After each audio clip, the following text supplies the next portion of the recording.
नमस्कार, Prince civil services के YouTube channel पर आपका स्वागत है। हम आईएएस, आरएएस एवं अन्य स्टेट पीसीएस परीक्षाओं को ध्यान में रखते हुए करंट अफेयर्स नॉलेज प्रोग्राम की एक सीरीज प्रस्तुत कर रहे हैं।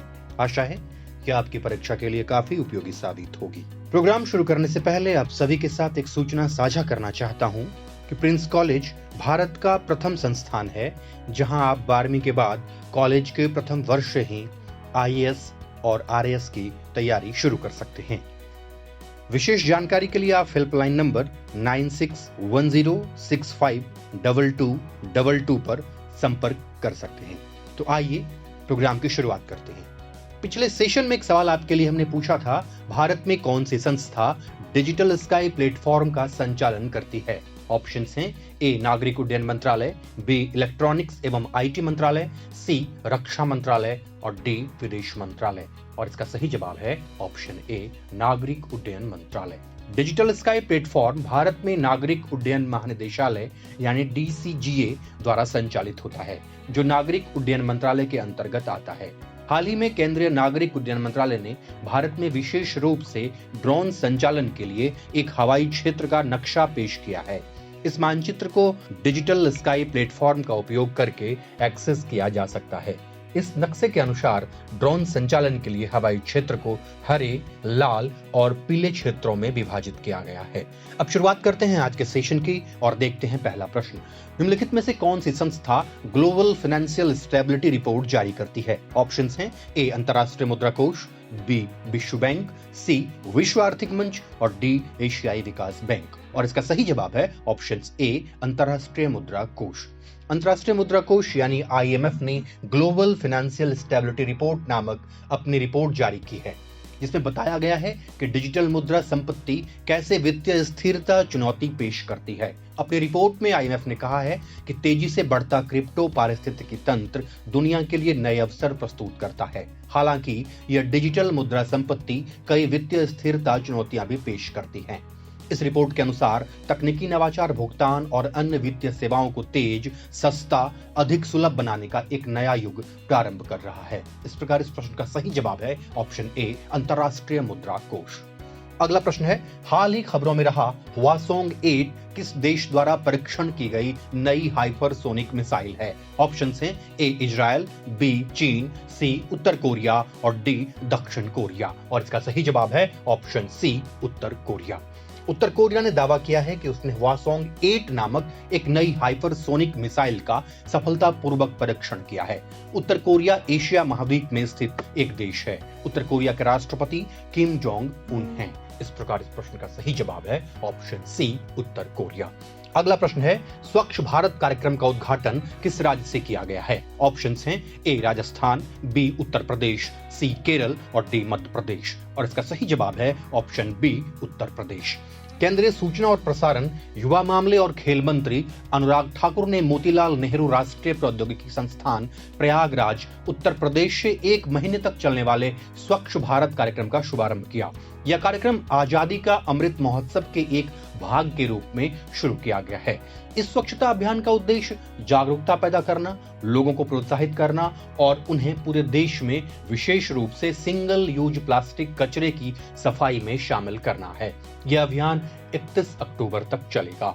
इस प्रकार इस प्रश्न का सही जवाब है ऑप्शन बी उत्तर प्रदेश। अगला प्रश्न है, राज्य पोषण प्रोफाइल यानी स्टेट न्यूट्रिशन प्रोफाइल रिपोर्ट निम्नलिखित में से किस संस्था या मंत्रालय द्वारा जारी किया गया है? ऑप्शंस हैं ए महिला व बाल विकास मंत्रालय, बी स्वास्थ्य व परिवार कल्याण मंत्रालय, सी नीति आयोग और डी वित्त मंत्रालय। और इसका सही जवाब है ऑप्शन सी नीति आयोग। नीति आयोग ने 1 अक्टूबर 2021 को अपनी राज्य पोषण प्रोफाइल यानी स्टेट न्यूट्रिशन प्रोफाइल रिपोर्ट जारी की। इस रिपोर्ट में 19 राज्यों और केंद्र शासित प्रदेशों ने अपने पोषण प्रोफाइल प्राप्त किए। राज्य पोषण प्रोफाइल को नीति आयोग ने यूनिसेफ, अंतर्राष्ट्रीय खाद्य नीति अनुसंधान संस्थान IFPRI, भारतीय जनसंख्या विज्ञान संस्थान IIPS और आर्थिक विकास संस्थान IEG के सहयोग से तैयार किया है।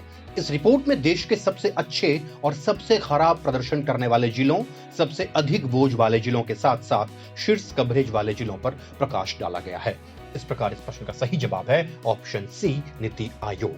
अगला प्रश्न है, बाल रक्षा किट निम्नलिखित में से किस संस्था द्वारा विकसित किया गया है? ऑप्शंस हैं ए अखिल भारतीय आयुर्विज्ञान संस्थान यानी AIIMS, बी अखिल भारतीय आयुर्वेद संस्थान यानी AIIA, सी बाल विकास विभाग और डी इनमें से कोई नहीं। और इसका सही जवाब है ऑप्शंस बी अखिल भारतीय आयुर्वेद संस्थान यानी AIIA।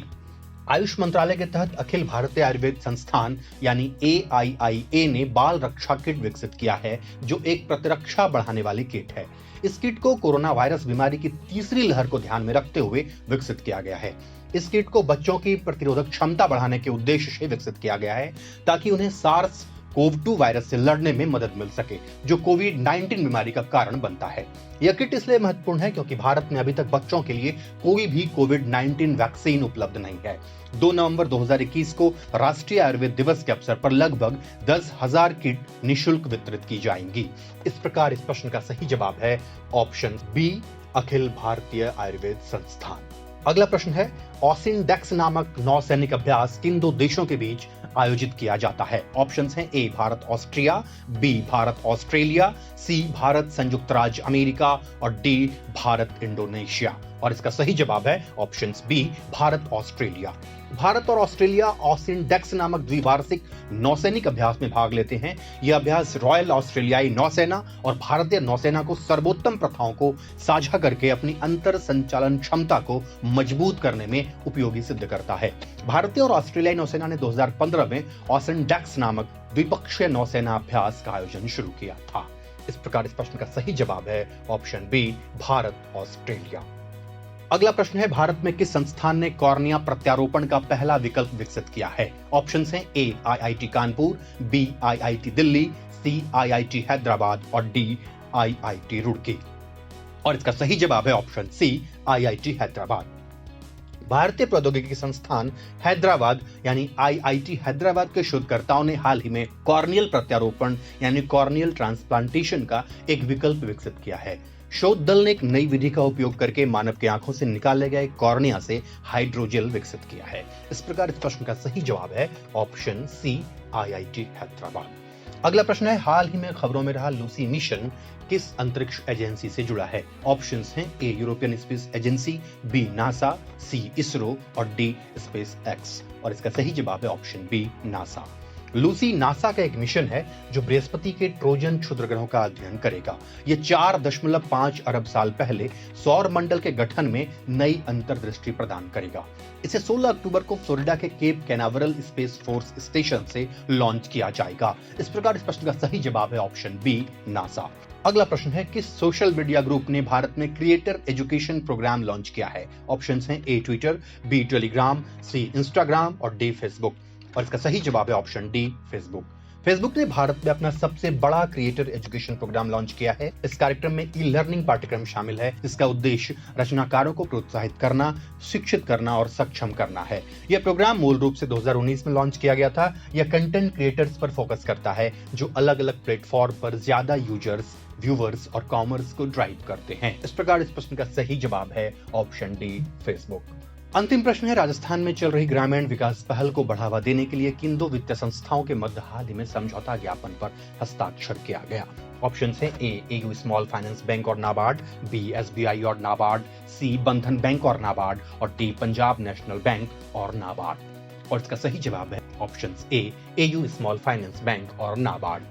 निजी क्षेत्र के AU स्मॉल फाइनेंस बैंक ने राजस्थान राज्य में चल रही ग्रामीण विकास पहल को बढ़ावा देने के लिए 29 सितंबर 2021 को राष्ट्रीय ग्रामीण और विकास बैंक नाबार्ड के साथ एक समझौते पर हस्ताक्षर किया है। यह समझौता ज्ञापन राजस्थान में किसानों, स्वयं सहायता समूहों यानी SHG, ग्रामीण कारीगरों, किसान उत्पादक संगठनों यानी FPO, कृषि उद्यमियों और कृषि स्टार्टअप को लाभान्वित करने के लिए एक संयुक्त पहल की परिकल्पना करता है। यह राजस्थान में चल रही विकास योजनाओं को संस्थागत ऋण सहायता प्रदान करेगा, जिससे ग्रामीण क्षेत्रों में और समृद्धि आएगी। यह ऋण देने की प्रक्रिया को भी बढ़ावा देगा, खासकर कृषि और ग्रामीण विकास के क्षेत्रों में। इस प्रकार इस प्रश्न का सही जवाब है option A AU small finance bank और नाबार्ड। जाते जाते एक प्रश्न आपके लिए, इसका जवाब हमें कमेंट सेक्शन में जरूर दीजिएगा। किस कंपनी ने भारत में फ्यूचर इंजीनियर प्रोग्राम लॉन्च किया है? ऑप्शंस हैं ए गूगल, बी एप्पल, सी फेसबुक और डी अमेजॉन। इसका उत्तर आपको कमेंट सेक्शन में देना है और हमारे इस YouTube चैनल को लाइक सब्सक्राइब जरूर कर लें और बेल आइकन दबा दें ताकि आपको हमारे प्रोग्राम की नई नोटिफिकेशंस प्राप्त हो जाए। मिलते हैं अगले कार्यक्रम में। शुक्रिया।